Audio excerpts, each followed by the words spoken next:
Wallonia, Wonder Woman, Action. Je choisis digital.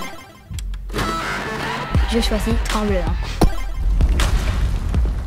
Je m'appelle Zoé, j'ai 9 ans, je suis à l'école Notre-Dame. C'était l'année passée. Codeur d'audio, en fait, ça se passe en 2 parties. D'abord, il y a la partie déconnectée, où on fait des petits jeux pour apprendre comment ça marche, Internet. Et puis après, il y a une autre partie où on peut scratcher. Scratch, c'est un logiciel pour coder. Et c'est chouette parce qu'en fait, tu peux choisir des lutins et tout. Et il y a des blocs.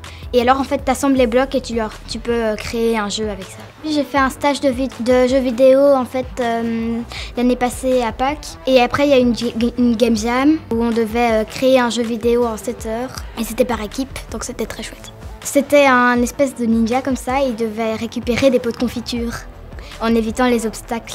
Par exemple, il y avait une activité, une fois, c'était un robot en duo. Donc en fait, on avait une feuille de papier. Et on devait écrire ce qu'on voulait qu'il fasse. Donc alors il avançait et on devait lui faire récupérer des balles en le codant. Et c'était marrant. En fait au départ il y a toujours un bloc où il est mis quand drapeau vert est cliqué. Et alors ensuite tu mets tout en dessous. Et alors tu cliques sur le drapeau vert. Et quand tu veux arrêter parce que tu vois que ça marche pas ou par exemple tu as fini ton jeu, tu appuies sur le bouton rouge.